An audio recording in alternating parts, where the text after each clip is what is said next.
Hey everybody, John Huber here. A little to the north of where I am in Worcester County, Maryland, is a place called Milford School District in Delaware. And according to some recent news that just came out today, the Milford School District exceeded their out-of-school suspension thresholds for several student subgroups in the 23-24 year. Of course, this data is just coming out. And that's another topic. Why does it take so long for this stuff to come out? We're almost finished 25, and this is just coming out. But anyway, the Delaware Department of Education found that these subgroups, specifically low-income, African-American, male students with disabilities, they all were suspended more than 15%, or at a rate of more than 15%, which means that they have exceeded that threshold.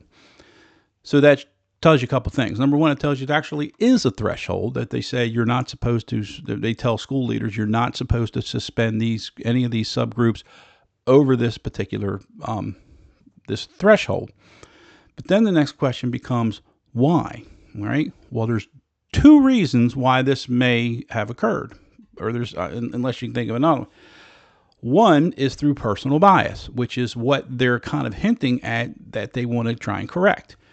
If that's the case, okay, and this is where this has been my argument for years. If the case is, if you're going to make a case that there's personal bias and that's why that they're doing this, then you need to hunt down the people who are actually doing the suspending and expelling and whatnot and hold them accountable. Find the principals and the assistant principals who are doing these, who are suspending these kids who shouldn't be suspended and hold them accountable.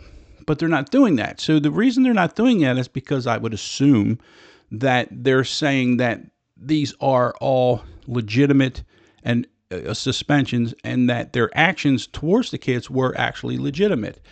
If that's the case, well then what do? You just allow the behavior? Well, the answer is you should provide supports and whatnot to reduce the need for suspensions.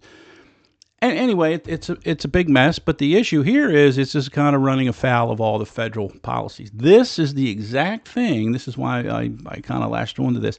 This is the exact thing that the new directives from the president through his executive orders is trying to avoid. He's saying, I don't care about your thresholds. If those kids act this way, they need to be suspended and disciplined appropriately. And guess what? The school system, through their actions, is saying the same thing. They say, well, we don't care. We're going to suspend them anyway, and we'll deal with the aftermath. And that's what they're doing. Otherwise, the only other possible explanation is there's personal biases there, which do occur. I'm not saying it doesn't. And if that's the case, then you need to root that out. You need to find those folks, and you need to take care of it. You need to look at every principal, every assistant principal, every person who's involved in that disciplinary process, and look at that and say, if the reason is there's a bias here, okay? If we have one group of kids coming into the office for a certain offense and is handled a certain way, and another group is coming in for the same offense and is handled a different way, then that needs to be rooted out. But you're not going to do it by just adjusting the numbers. You have to go find the principals and the assistant principals who are actually doing the discipline. It's not an easy task. So everybody has biases, and it's hard to deal with. The problem comes, and I've said this, is when you get into the subjective types of offenses like disruptive behavior. What does that mean? Insubordinate behavior, failure to follow directions, these very loose kind of nebulous things.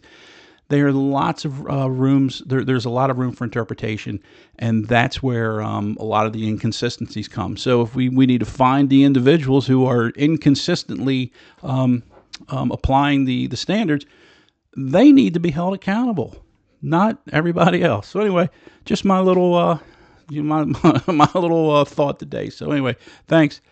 Have a great day.